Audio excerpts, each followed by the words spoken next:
Bueno, pues como veíamos en el video pasado, eh, hay un autor chileno, Agustín Esquela, que hace un análisis muy interesante desde precisamente una posición crítica eh, del positivismo frente a las necesidades de transformación jurídica que tienen las sociedades contemporáneas, ¿no? En este análisis crítico de Agustín Esquela, del profesor Esquela, él lo que hace es analizar algunos elementos puntuales o fundamentales del pensamiento de tres de los pensadores positivistas más reconocidos y más influyentes del siglo XX, como pueden ser Hans Kelsen, Norberto Bobbio y Herbert Hart, ¿no? Es decir, estos tres autores, ¿no? Junto con otros, por supuesto, pero principalmente estos tres autores, eh, lo que hicieron fue generar las bases las bases teóricas, metodológicas incluso, de este modelo de derecho moderno de corte racional, de corte formalista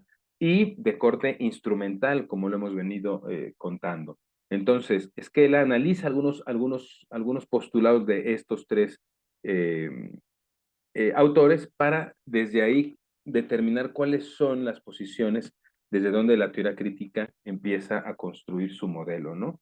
Entonces, por un lado tenemos Kelsen con su conocida obra, La teoría pura del derecho, en la que, como yo les comentaba, ¿no? Se establece por un lado que el derecho debe de entenderse, interpretarse, comprenderse, dársele sentido y alcance a partir de elementos que sean propiamente derivados del propio derecho, ¿no? El derecho se explica por el mismo derecho. El derecho no requiere de otros elementos. Esto hizo, haciendo un pequeño paréntesis, esto hizo hasta cierto punto que, por un lado, las academias de derecho se consideraran o las facultades de derecho, las escuelas de derecho, se consideraran escuelas que no pertenecían o no formaban parte propiamente hablando de las divisiones de ciencias sociales, ¿no? Es decir, como que el derecho no formaba parte de la ciencia social propiamente, sino que creaba su propia ciencia, la ciencia jurídica, ¿no? Esto, ¿no? Esta intención como de alejar el derecho de la ciencia social también generó que se construyera un derecho de corte meramente descriptivo, meramente instrumental, y que durante el siglo XX encontráramos muy pocos avances desde juristas, propuestos por juristas, en los cuales el derecho fuera avanzando, caminando, ¿no? Los principales avances que se tuvieron en el siglo XX, ¿no? Al menos desde mi perspectiva, pues tienen que ver con desarrollos que tuvieron sociólogos, filósofos, antropólogos incluso, pero los abogados no, las abogadas no estábamos haciendo este trabajo. En el siglo XXI, el derecho, como elemento científico, se ha visto otra vez simbrado y empieza a retomar elementos críticos que permiten, ¿no? Ahora sí, allegarnos de las demás ciencias sociales para empezar a avanzar. Pero Kelsen consideraba, junto con Bobbio y con Hart, precisamente estas cuestiones, ¿no? El derecho es puro y por lo tanto el derecho se explica por el propio derecho. Pero otro elemento interesante de Kelsen es que él distingue entre derecho y moral, un poco en los términos que yo les comenté en el video anterior, ¿no? Esta distinción, este despojo de lo moral, del derecho, de ver la norma moral por un lado y la norma jurídica por otro, e incluso establecer que van por caminos diferentes, es una conducta propia del racionalismo. Es decir, si lo vemos de manera muy funcional, muy mecánica, muy manufacturada, digámoslo así, como uno de los textos que van a leer en esta unidad, sí, en esta unidad, es que lo moral hace que el derecho sea quizá más complejo, que no se mueva tan rápido, que tenga que que justificarse desde otras perspectivas más éticas, ¿no? Sin embargo, si yo despojo lo ético y moral del derecho, entonces el derecho se puede moldear, se puede hacer muy dúctil, se puede mover fácilmente en un mundo donde se requiere la eficiencia productiva, ¿no? Entonces, distinguir derecho y moral, pues tiene muchos efectos, ¿no? Kelsen ve estos dos elementos como dos órdenes diferenciados y por lo tanto esto le permite a él justificar una distinción entre derecho, entre el jus y la justicia y la justitia, donde dice que son dos elementos que son ajenos, que bien pueden tocarse, pero bien pueden no tocarse. ¿no? Por lo tanto, Kelsen afirma que ningún medio racional, ¿no? Ninguno de estos medios de racionalidad instrumental o de razón o de racionalidad subjetiva, como diría Horkheimer, puede conseguir la justicia. ¿Por qué? Porque la justicia no es un objetivo racional. La justicia es un ideal, es un concepto moral, ¿no? Y se empieza a dar esta argumentación, desde mi punto de vista un poco falaz, de lo que es justo para ti, puede no ser justo para mí, o que los dos podemos buscar justicias diferentes, ¿no? Y que por lo tanto, pues la justicia no es el objetivo del derecho, porque la justicia es algo platónico, algo que no podemos alcanzar, ¿no? Esta posición, desde la teoría crítica, es una posición que evidencia un derecho burgués, ¿no? Es decir, evidencia una posición burguesa en la medida en la que una persona que establece que la justicia puede ser muy subjetiva o que cada quien puede tener una cuestión diferente por justicia, es generalmente una persona que no ha vivido injusticias permanentemente, sino que por el contrario, siempre ha estado del lado del beneficio de la justicia, ¿no? La justicia, entendiéndola como una justicia instrumentalizada, siempre le ha beneficiado. Y desde esa posición cómoda, es muy fácil decir, ah, pues es que la justicia es muy subjetiva, lo que es justo para mí a lo mejor es injusto para otro, etcétera, etcétera. Pero, ¿qué piensa la gran masa de personas que están en la posición en la que viven injusticias sociales, económicas, jurídicas, sanitarias, educativas, permanentemente? Para ellos la justicia me parece que es muy clara y que no es tan subjetiva, ¿no? Sin embargo, Kelsen, ¿no? Desde esa posición, que, repito una vez más, que desde la teoría burguesa se aprecia como una posición burguesa, establece que ningún medio racional puede conseguir la justicia, que no es el objetivo del derecho, ¿no? Y que las normas no pueden ni están dirigidas a garantizar que el derecho moderno, que la búsqueda del derecho moderno sea la justicia. Luego entonces nos preguntaríamos, entonces, ¿qué es lo que busca el derecho moderno? Esa es eh, una manera de comprobar de cierta manera que el derecho moderno lo que busca es la instrumentalización, es decir, lo que busca es el beneficio para aquellas cúpulas de poder político, de poder económico, ¿no? De cualquier tipo de poder de facto, ¿no? Etcétera, etcétera. Entonces, aquí esta distinción, desde la teoría crítica, es una distinción peligrosa. Desde el derecho moderno, desde el positivismo, se ve como lógica esa distinción.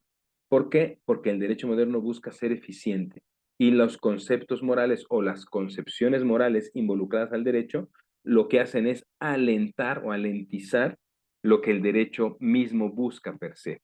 Bueno, junto a Kelsen tenemos a Bobbio. Bobbio considera al positivismo, que desde la perspectiva crítica, positivismo es lo mismo que derecho moderno o derecho liberal.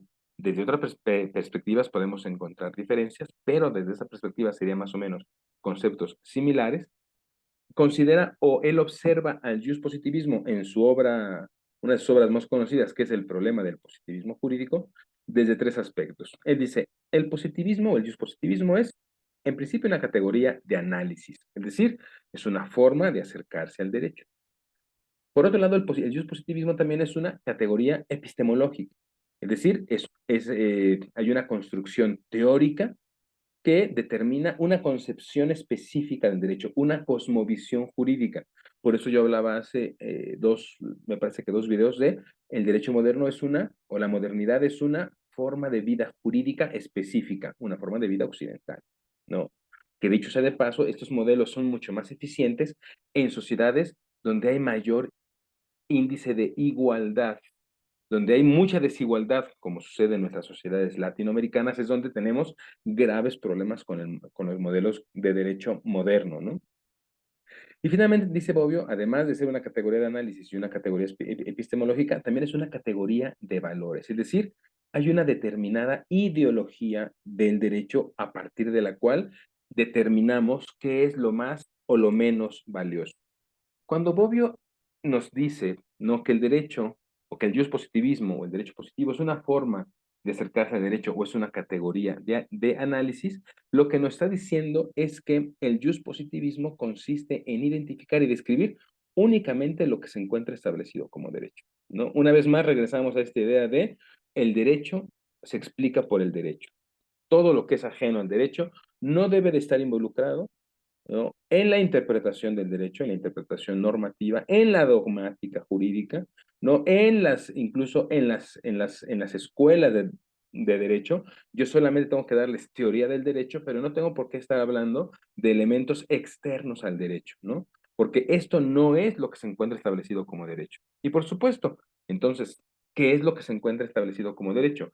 ¿Qué sería lo que sí es derecho y lo que no es derecho? Ah, bueno, pues entonces eso no lo contesta Bobbio con esta segunda categoría, ¿no? Con la categoría epistemológica, la cual consiste en concebir el derecho como un producto exclusivo de la actividad estatal. Derecho es aquello que produce el Estado. El derecho del Estado es el derecho supremo. Y en ese derecho es la ley la fuente primordial, y yo pondré entre paréntesis, y ojalá, dirían los positivistas, y ojalá fuera la única fuente del derecho, ¿vale? Fíjense aquí cómo regresamos a este modelo que ya incluso no pareciera tanto de un Estado liberal, pareciera más de un Estado absoluto, ¿no? Solamente es el Estado, este gran leviatán, como decía Hobbes, el que va a producir el derecho. Todo lo que no produzca el Estado, entonces eso no va a ser derecho, ¿no? Regreso una vez más a esta idea occidental, ¿no? Esta posición absoluta, quizá en sociedades, y lo pongo muy entre comillas, en sociedades europeas, sea una idea que pueda ser más funcional. Sin embargo, ha encontrado muchos problemas en un estado como el español, donde conviven diversos grupos étnicos como los vascos, como los cántabros, que tienen, ¿no?, sus propias costumbres, sus propias normas, y que ahora trayéndolo al ejemplo mexicano, pues colisiona mucho más con un modelo normativo como el que tiene México, en el que tenemos N cantidad de grupos étnicos, de grupos raciales, de grupos originarios, que tienen sus propios usos y costumbres y que finalmente han tenido que eh, trascenderse el modelo de derecho moderno para eh, eh, consignarse, para reconocerse en la Constitución los usos y costumbres de los pueblos originarios como parte de nuestro derecho nacional, ¿vale? Entonces, el derecho moderno intenta alejar todos estos aspectos del derecho y dice, aquí la supremacía del derecho es el derecho que tiene el Estado. Esta posición evidencia una posición de escritorio, diría yo, una posición muy cómoda, muy sencilla, una posición, eh, pues eso, ¿no? Puesta en un papel, pero que evidencia que no se ha vivido el derecho en la calle. Yo les ponía este ejemplo, y como este podemos tener cientos en el país, ¿no? De cuando uno entra a una colonia que se llama Santo Domingo, aquí en Coyoacán, y que tiene el cartel, ¿no?, que dicen los colonos, al entrar a esta colonia, aquí tratamos hacia los delincuentes. Es decir, no nos interesa lo que diga el derecho penal, no nos interesa este derecho generado por la supremacía del Estado. Aquí a un ladrón lo vamos a tratar de esta manera, a un violador lo vamos a tratar de esta manera, ¿no? No más allá de que esto sea una posición correcta o incorrecta, yo creo que es incorrecta, lo que sí evidencia es que no hay solamente una producción de derecho dentro de una comunidad, ¿no? Si en una comunidad se van produciendo, hay muchos productores de derechos, queramos o no queramos reconocerlos. Desde el positivismo o desde el derecho moderno, no reconocemos a estos otros, no nos interesan. Desde la teoría crítica, estos nos interesan. Tienen que venir también al juego político, tienen que venir también al juego científico para entender qué es el derecho, cuáles son los límites epistemológicos del derecho. Y no solamente se ve a la ley como fuente primordial del derecho, se entiende a la norma moral como fuente primordial del derecho. La ley lo que hace, desde una perspectiva crítica, es, de cierta forma, si se me permite el término, codificar, poner en un código cuestiones morales previamente establecidas. Y esto lo estamos viviendo eh, día a día, o sea, es decir, me parece que son elementos, son evidencias que difícilmente podríamos negar. Pensemos en toda esta discusión que se ha dado en estas dos primeras décadas del siglo XXI sobre el tema, por ejemplo, del aborto, ¿no? Tenemos por ahí personas, grupos de personas que establecen desde una concepción moral la necesidad de establecer una ley en un sentido en la que se despenalice o se permita el aborto. Y por otro lado tenemos a grupos de personas que desde una concepción moral están solicitando que la ley penalice o se haga incluso más estricta frente al aborto. Más allá de la posición que tengamos nosotros, nosotras, ¿no?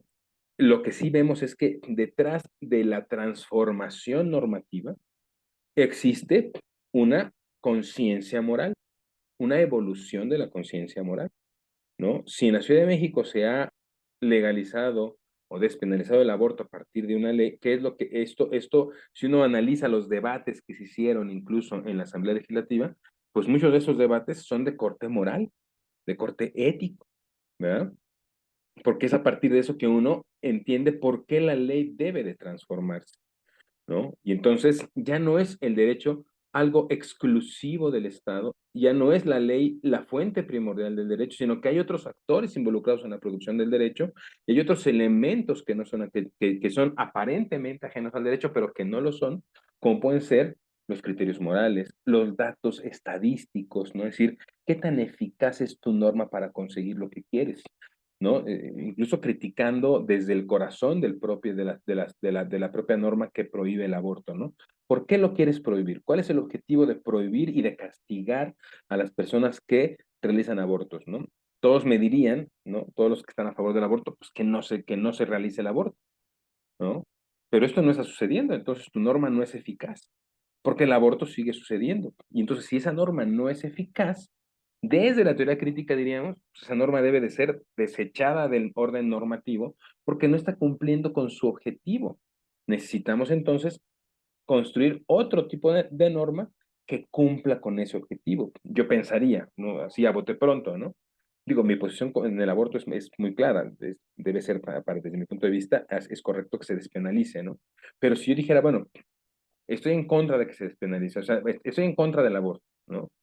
Eh, yo quiero que las personas no aborten y tengo una norma que no me está funcionando para ello, entonces lo que yo diría es, pues quitemos esa norma y pongamos una que sí funcione. Y quizá la norma que sí funcionaría es, bueno, ¿y qué pasa si hacemos una norma que garantice mejor el derecho de las mujeres a decidir que sí quiero tener el bebé?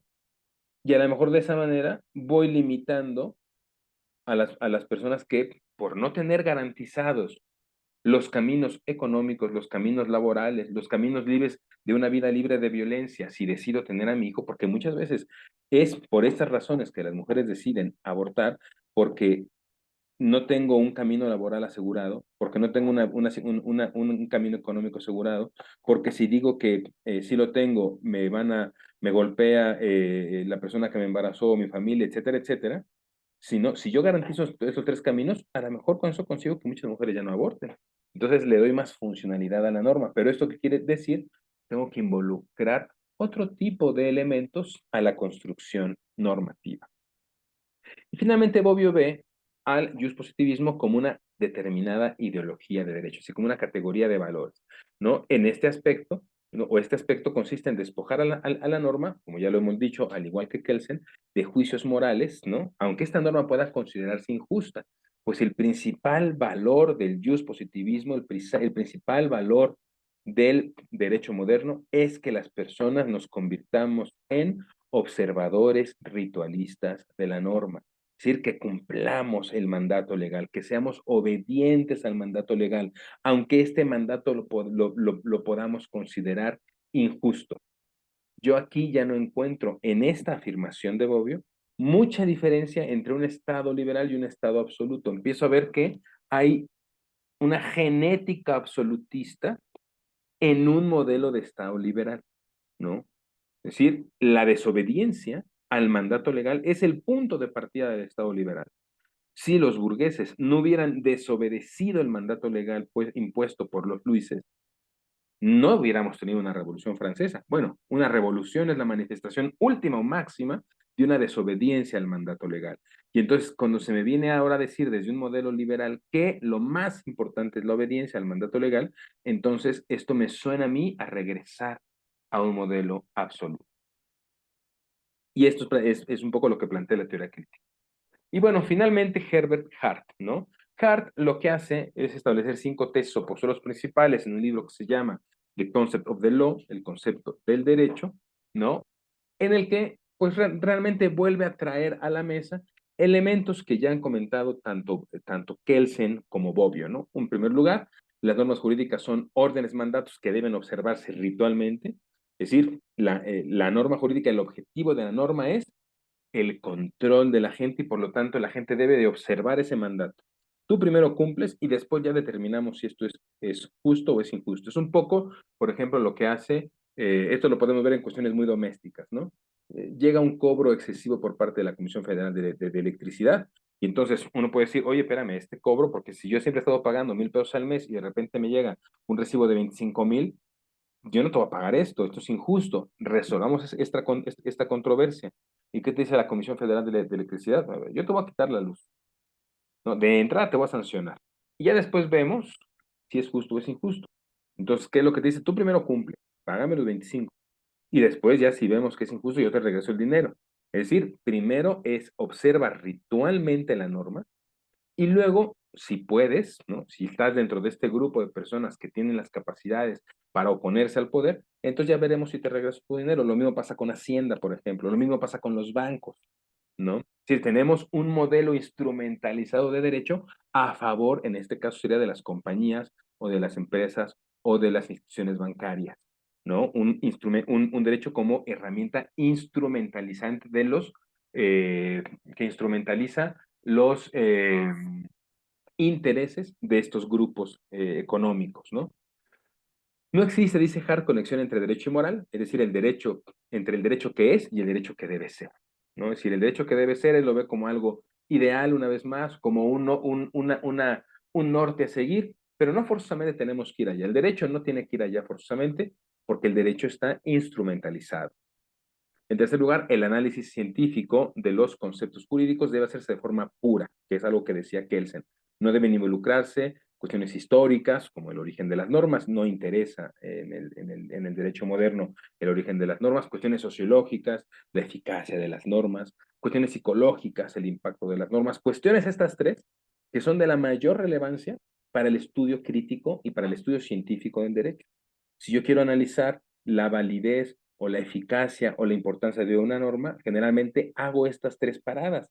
Analizo el origen de la norma, analizo qué tan eficaz es y analizo el impacto social que tiene esta norma, ¿no? Sin embargo, Harron dice, no, esto no es un análisis científico. Esto evidencia lo lejano que estaba ya el derecho de las ciencias sociales. Por eso una de las cuestiones que me parece que nosotros deberíamos empezar a promover dentro de la academia es cómo regresamos, cómo volvemos a adscribir al derecho a las ciencias sociales. Por otro lado, nos dice Hart, el derecho es un sistema cerrado de normas, por lo que la actividad de los jueces puede deducirse de manera lógica. Vamos a abundar sobre esto en una unidad posterior, pero aquí lo que es importante para este modelo de derecho moderno es que los jueces realmente tienen un trabajo prácticamente como robótico, automático, lógico. Si la ley dice una cosa, pues tú únicamente tienes que tomar lo que dice la ley y aplicarlo al caso concreto y basta. Ni hay que interpretar, ni tienes que revisar cuestiones de constitucionalidad, ni tienes que revisar cuestiones de si es justo o injusto, ni tienes que entrar en elementos contextuales o condiciones sociales. No hagas esto, simplemente aplica la ley de manera lógica, automática. Esto afortunadamente se ha ido transformando, ¿no? De manera, creo yo, muy avanzada, muy rápida en los últimos años, en México y en otras partes, porque tenemos un poder judicial que ha sido como más activista, como que se ha preocupado más por entender las condiciones sociales en las que imparte justicia. Sin embargo, en este modelo de derecho moderno, que es de donde surge la teoría crítica, pues se veía precisamente la labor del juez como una labor prácticamente automática y lógica, ¿no? Y finalmente, lo mismo que decía que en los juicios morales de nada sirven al derecho, pues no abonan al sistema racional de normas. El sistema racional de normas que opera de manera así como engranajes muy bien construidos y que funcionan como reloj. Si tú metes un componente moral, entonces todo se empieza a entorpecer y ya no es tan sencillo, ya no es tan rápido.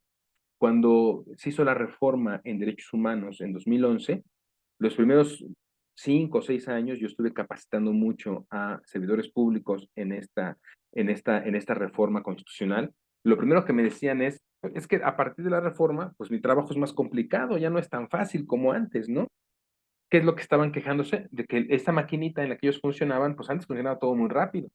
Pero ahora al meter un tema que ya no es propio del derecho moderno, sino que es propio de un derecho contemporáneo, de repente para el servidor público el trabajo empezó a ser más complejo, porque requería más análisis, requería mayor estudio, requería mayor comprensión, ¿no? del derecho mismo, entonces eso se les complicaba, ¿no? Y claro, yo les decía, bueno, lo que pasa es que esta reforma no se hizo para hacerte más fácil el trabajo a ti, esta reforma se hizo para garantizar de mejor manera los derechos de la ciudadanía, incluyéndote a ti mismo.